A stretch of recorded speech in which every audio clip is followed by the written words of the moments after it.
తుర్కపల్లి మండలంలో సర్పంచ్ ఎన్నికల ప్రచారంలో పాల్గొన్న ప్రభుత్వ విప్పు ఎమ్మెల్యే బీర్ల ఐలయ్య యాదాద్రి భువనగిరి జిల్లా తుర్కపల్లి మండలంలో గ్రామ పంచాయతీ ఎన్నికల సందర్భంగా తెలంగాణ రాష్ట్ర ప్రభుత్వ విప్పు ఆలేరు ఎమ్మెల్యే బీర్ల ఐలయ్య పర్యటించారు. మండలంలో గంధమల్ల, ఇందిరానగర్, వీరారెడ్డిపల్లి, తిరుమలాపూరు, వాసనమర్రి, కొండాపూరు, గోపాలపూరు, నాగయ్యపల్లి, మాదాపూరు, ధర్మారం గ్రామాల్లో సర్పంచుల గెలుపును కోరుతూ ప్రచారం నిర్వహించారు. ఈ ప్రజాపాలనలో ఎమ్మెల్యేలకు తోడుగా సర్పంచులను గెలిపించుకుంటే గ్రామ అభివృద్ధి జరుగుతోందని, అందుకే కాంగ్రెస్ పార్టీ బలపరిచిన అభ్యర్థులను ఆయా గుర్తులకు ఓటు వేసి గెలిపించాలని కోరారు.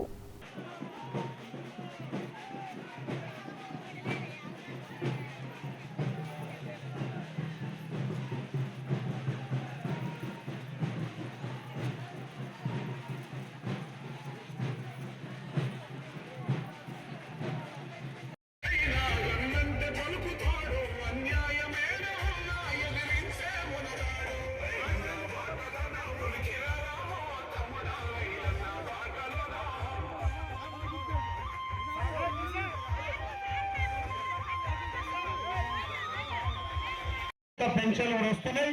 అందరికీ రేషన్ కార్డులు వచ్చినాయా లేదా? వచ్చినాయా?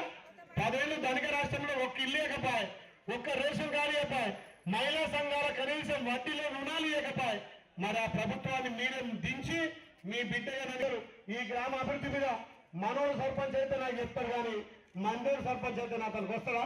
బలం ద్వారా ఇస్తున్నటువంటి సంక్షేమ అభివృద్ధి గ్రామ ప్రజలకు వివరించి ఇలా తెలంగాణ రాష్ట్రంలో ముఖ్యమంత్రి చేపట్టిన అభివృద్ధిని చూసి గ్రామాలలో ముఖ్యంగా మహిళలు స్వాగతం పలికి హారతులతోటి తిలకం దిద్దుతున్నారు.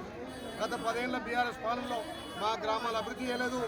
ఇలా తెలంగాణలో ప్రజాప్రభుత్వం గౌరవ ముఖ్యమంత్రి రేవంత్ నాయకత్వంలో మాకు ఇందిరమ్మ ఇళ్ళు వస్తున్నాయి, రేషన్ కార్డులు వస్తున్నాయి, సన్న బియ్యం వస్తున్నాయి, 200 యూనిట్ల ఉచిత విద్యుత్ వస్తుంది.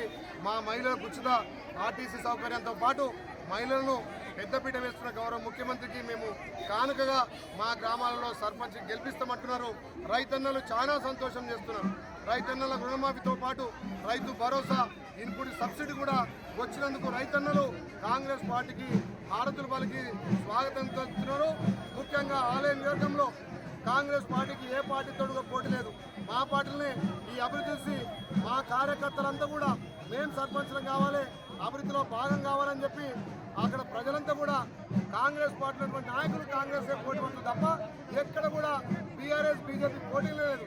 ఇప్పటికే సుమారు 20 గ్రామ పంచాయతీలు మేము ఏకగ్రీవంగా చేసుకోవడం చాలా సంతోషం. తప్పకుండా గౌరవ ముఖ్యమంత్రి రేవంత్ రెడ్డి నేతృత్వంలో వెనుకబడ్డ ఆలేరును అన్ని విధాలా అభివృద్ధి చేస్తానని మాటిస్తూ గ్రామాలలో కాంగ్రెస్ సర్పంచ్లను గెలిపించండి. కాంగ్రెస్ సర్పంచులు గెలిస్తే నాతోటి ఆ గ్రామ సమస్యల మీద, ఆ గ్రామ అభివృద్ధి మీద చర్చించి నా ద్వారా ప్రభుత్వం ద్వారా ఆ గ్రామాలను అభివృద్ధి చేసే అవకాశం ఉంటుంది. లేకపోతే అన్నో కిరికిరిగాడో లేకపోతే కానెత్తేసిటోడో ఊరిని పట్టించుకోనోడో హైదరాబాద్ నుండి గెలిపిస్తే ఊరి సమస్యల పట్ల అక్కడ అభివృద్ధి పట్ల కొంత కుంటుపడుతుంది. గ్రామాల అభివృద్ధి కావాలంటే ఇలా కాంగ్రెస్ పార్టీ అధికారం ఉంది. తప్పకుండా నేను ఎమ్మెల్యేగా అన్ని గ్రామాలను గెలిపించుకొని అన్ని గ్రామాలను అభివృద్ధి చేసే దిశగా ముందుకు పోతాం. సంక్రాంతి తర్వాత 3 మార్చిలో మళ్ళీ 2వ విడత ఇందిరమ్మ ఇల్లు ఇస్తానన్నారు. కాబట్టి పేద ప్రజలంతా కూడా ఆలోచన చేసి 10 ఏళ్లుగా సొంతింటి కళ నెరవేర్చే కార్యక్రమంలో మేము ముందున్నాం. పేద వర్గాలకు మతాలకు అతీతంగా, కులాలకు అతీతంగా, పార్టీలకు అతీతంగా ఇలా ఆలేరులో పనిచేసి చూపిస్తున్నాం. ఇలా ఇందిరమ్మ విషయంలో తెలంగాణలో ఆలేరు